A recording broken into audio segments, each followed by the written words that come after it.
Hi guys and welcome to another video. So in this video we're going to start talking about convolutional neural networks with Keras. Okay, so let's start by talking about the basics. Let's start by importing the basic modules, okay, of Keras, which are the sequential module, which allow us to write a simple deep learning model. So let's talk about the layers which we're gonna work today. So the layers we're gonna use are the known one, dense and flatten, which we're gonna talk in a bit, and the I'm gonna import. Let's just come to another line, so we're gonna be able to see all the layers. So we're gonna import a conv2D, which is a two-dimensional convolutional layer, okay, and a max pooling 2D. So okay, folks. So that's the thing, okay. For the model, let's import the dataset. The dataset we're gonna use is the known MNIST.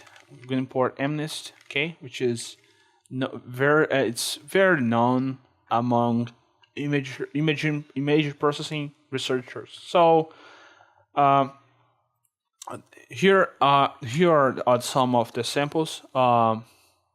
Let's just create the data. Okay, so to create the data, so get the data. So let's create two tuples. I'm gonna call X train and Y train. Okay.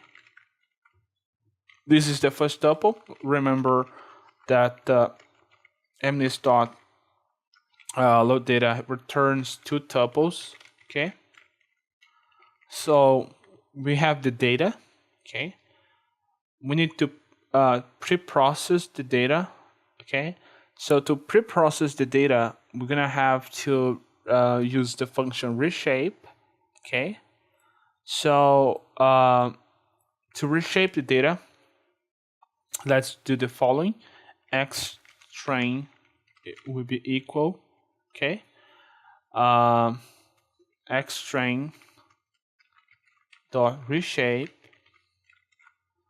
Pass the shape of the first example, okay. X train dot shape, because it's a numpy array, and the first column is the name of examples. Because this is MNIST, it's made from images with 28 by 28 samples. So we need to pass the 28, and the number of channels, which are 1, because they are grayscale images. Okay, so here is our number of samples, which is 60,000. The width, the height, and the depth, which is the number of channels. Okay, so let's call for I and X train. Let's iterate through all the samples to see, okay, to take a look. Of course, we take a little bit of time. So while it's doing that, let's come back to our sample and let's start writing some code. So what I'm gonna do now, okay, I need to normalize. So right here, we're gonna reshape the data. We need to normalize the data. So to normalize, basically converted the pixels to range from 0 to 1. To do that, just very simple. X train equal X train divided by 255. Okay, so let's see how the output goes. Yeah, it is trying to run it yet. So let's remove this. So we have the normalized data. Now we can start working with we need to do another thing, which is to normalize the wide data. So let's import Keras, okay, and let's do the following, which is pretty simple. Okay, so wide train will be equal keras.atues.to categorical y okay, y train, the number of classes is 10 because there are 10 digits. Okay, so let me see. I just forgot to add a s right here, but okay. So we have get the data, we strip the data, normalize the data. This is called one hot encoding. Okay, one hot encoding for classification, because we are going to classify. So one hot encoding is very simple to understand. Basically, we have each sample is going to have 10 numbers, and if the index of the number, okay, let's just show you guys how simple that is. So we have basically 10 numbers. So let's say that I want to represent number 1. So the number 1 would be the first number 0, which is 0. Okay, so I need to do this. Okay, let's take a little. So this is, imagine this is a category. Okay, category. Okay, this is the category, and this is the data. We have the y data. So y data. Okay, so let's say that I want to normalize 0. To normalize the 0, so in index of the number, so 0 is 1, and all the other ones are 0. Okay, this is 0 encoded. So let's say that I want to normalize the number 3. So number 3, all the numbers will be 0, but when it comes to when the index of that number is equal to the number that I'm looking for, I put in a 1. So let's say I want to normalize 6. So I do this. Okay, I put a 1 in the 6th number, okay, or 7th number. So one hot encoding is very simple to understand. Okay, so let's jump into the model. So let's put the model. So the model would be a sequential model. Let's use the sequential API. Sequential model. I'm gonna put a the first layer is a convolutional layer. Okay, so let's add a convolutional to the convolutional. So there are some conventions here. The thing is, the first number, the first parameter, it is the size of the image we're gonna try to work on. So in this case, the images are very small. Okay, so I'm gonna put 16. Let's see, put 64. Okay, so we have kernel size, which I could type kernel size, or I could pass a tuple. Let's just pass kernel size. So I have the notion what I'm doing. So let's pass 3 by 3. I am doing as in the examples of Keras. Okay, we have the activation function. If you guys remember, most convolutional neural networks use the ReLU activation function. Okay, and we have the input shape. So the input shape is very simple. Okay, the input shape is basically our shape, which is 28, 28, and 1. If you guys remember, okay, it's a 3D matrix or matrix. So the first layer is a convolutional layer. The second one could also be a convolutional layer. Let's add another convolutional layer. I'm gonna put 64. as you guys can see, I'm gonna use a tuple instead of kernel size, which is the same, and activation function. The activation function. Let's put a relu. Okay. So so we have two convolutional layers. Let's add a max pooling layer. The max pooling layer will do the max pooling operation, which, if you guys want to learn more about max pooling operation, you guys should definitely read on the internet. You could search for examples on how this works. Okay, so the max pooling layer needs a parameter called pool size. Let's pass 2 by 2.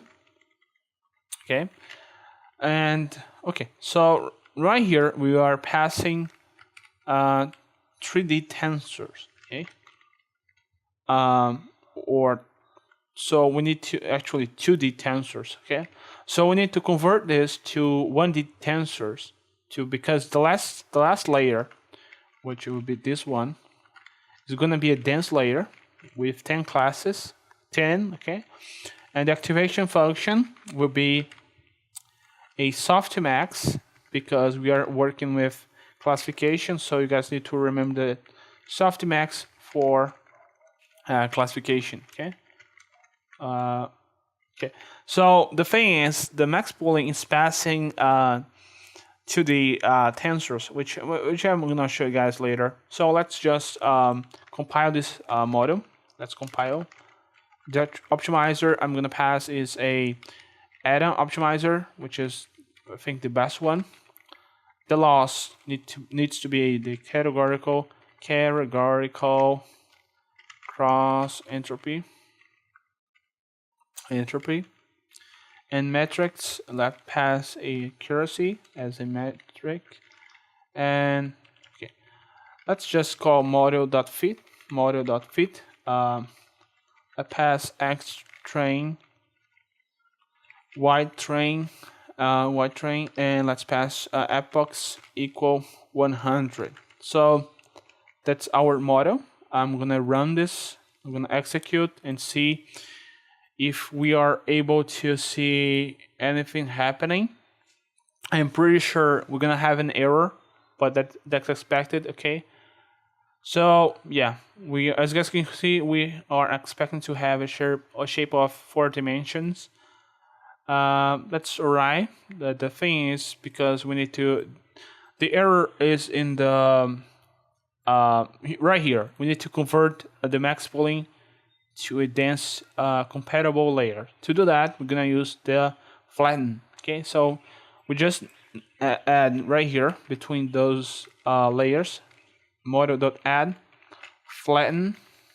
Okay, and after that, we are able to run this for running this example. So what is going to happen, we're going to see the training being started. So we're going to see that, yeah. Let's pass the argument batch size. The batch size means how many examples we're going to pass for each step. I'm going to pass 128. Okay. So okay, I'm gonna change this to 32, and I'm gonna call print model dot summary, because I wanna be able to see how many parameters this model has. So I think this model has about 1,000 parameters or something. Let me just check. It must have something about the thousands of parameters, which is not that good. It's not that high, actually. It's not that much. But there are models, of course, that have thousands and thousands, actually millions of parameters, which means that they take a lot of time to run each step. So this network have this much of parameters. As you guys can see, each epoch would take about 4 minutes to run. okay, because it's such a lot of okay. I'm gonna need to change one thing here, which is the defaults. Let's see, 20, 20, yeah, 20 is better. Let's run again. Okay, much better now. So let's see how this module performs. I'm gonna see how this module performs with such a limited power processing available. So yeah, this model has 1,000 parameters, which is a lot. Okay, it's a lot of parameters. And okay, 4 minutes for epoch.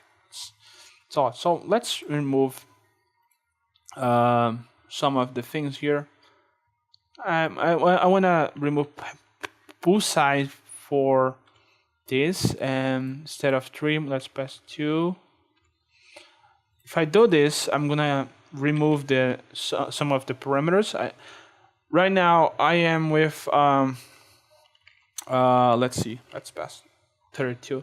So right here, I think I have 110,000 parameters. Now I have, let's see how many parameters I have. Right now I have, I'm waiting. I think I have 50,000 or something, right? Let's see. The thing is, TensorFlow takes a little bit of time to start. I think that's due to, actually I have more. That's strange. But yeah, that's at 2 here. Let's see if I'm able to. Yeah, I do have more. Yeah, I was inverting the logic. If you guys want to have less parameters, I think most models use a 3x3 kernel size, and usually a 2x2 pool size in the max polling layer. So that's a thing to keep an eye on. So the thing is, this model is huge. Okay, if you use a multi-layer perceptron, you of course have a fast model sometimes. But the thing is, convolutional neural networks are very good working to images with images. Okay, so you guys can see we have 50. Now we have less parameters. So let's just wait a little bit, and you guys will see that the loss is getting smaller and smaller. So right now we have a model which has 58,000 parameters, which is it's not that much. So my take is, you first start your model which as small as parameters as you need. If I want to do with less parameters, the faster the model will train. And if I got a good loss improvement, I am gonna stick with that. Okay, so right now in the first epoch, I think I'm gonna rate something about 25 or 22 loss value, which is very good for the first epoch. I don't even need to run this for 100 epochs. I think 5 epochs is enough to learn this, to solve this problem using convolutional neural networks. So their accuracy is very high. As you guys can see, their accuracy is reaching over 90% already in the first epoch. Okay, so convolutional neural networks are very good for this task. So let's see. So the accuracy is 92.2. So yeah, I already reached 97% of accuracy, which is great. So I just need 2 epochs to run this model. So you guys can see we have reached our goal, which is to train this model, which we did. So if I want to minimize this to 16 and see what will happen. So let's see if I have less or more parameters. Let's see, because I think I'm mistaken by something. So the last model have 50,000 parameters. This model would have 25 or 1,000. So let's see which one of those this model has. So yeah, it has 20,000 parameters. So it will train much faster, as you guys can see. So if you have a problem, you should definitely try to use less parameters, and then you could try to use more parameters to see how it will perform in the learning task. So we are close to 90% accuracy. It is reaching 86% of accuracy, which is very good. I think the record for this task on MNIST is 99.5% of error accuracy. Okay, of accuracy, not error.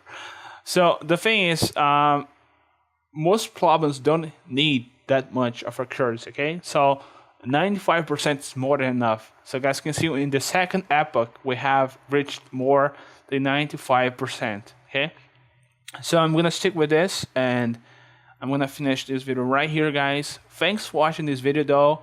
I really appreciate it. If you guys want to learn more about deep learning, you should definitely subscribe to my channel, and I'm gonna make more videos very soon. So thanks for watching this video, guys. See you guys next time.